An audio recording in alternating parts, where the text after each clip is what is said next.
welcome to BBC News at 6. I'm Abby Cox. And I'm Matt Howarth. It's the countdown to Christmas, and boy do we have a special present for you. This global pandemic has been going on long enough, and we finally found an unlikely duo who might not only save the country, but the world. We'll go live to Angus at the scene, who's interviewing the founders of this new vaccine. Take it away, Angus.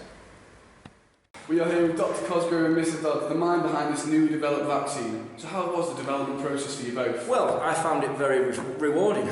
I think the work I did... Hold on. You found it rewarding. What about my work?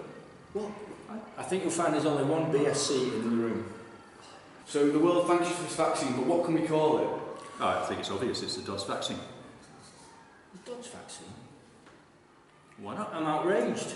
Well, I've put the work into it. You're dreaming. And are you eligible for the vaccine, of course? On vulnerability grounds, yes. And not unlike yourself. And age. Anyway, we must focus on the bigger issue. It's true, yeah. This is yesterday's story. Ooh, I think that's a substantial meal. I'm not so sure.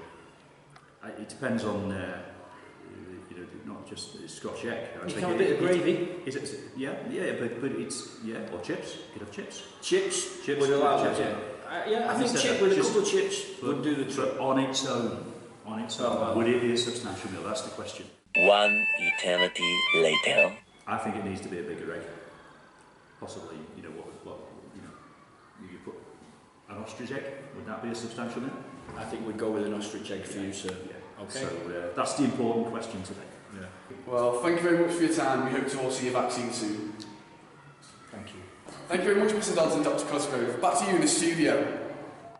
Whilst we're waiting for the Prime Minister to go live with more details, let's hear from a leading scientist in the field, James Clifton. What do you think of this revolutionary discovery, James?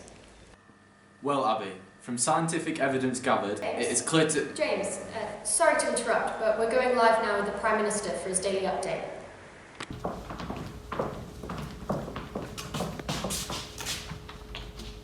Ready?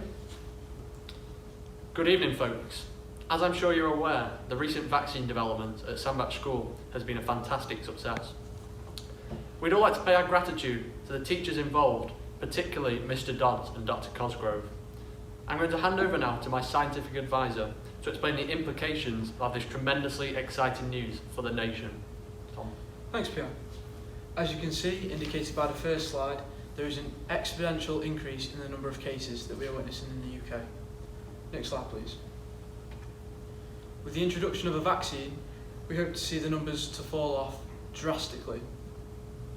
I'm now going to pass you over to my Chief Medical Officer. Thanks, Tom. So I'm going to talk you through the levels that we were at. So if you can go to the next slide, please.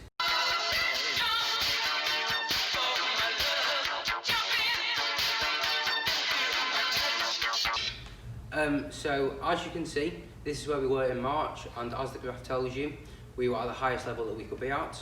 Next slide, please. This is where we are now, and with the introduction of the vaccine, this is where we hope to be soon. I will now hand you back to the Prime Minister, who will take questions. Thanks, Cam. So the first question is coming directly from Sandbach School in the form of Mrs. Burns, the head teacher. Mrs. Burns. So does this mean Christmas is saved? Well, here at Sandbach School, Christmas is never cancelled. Let's go.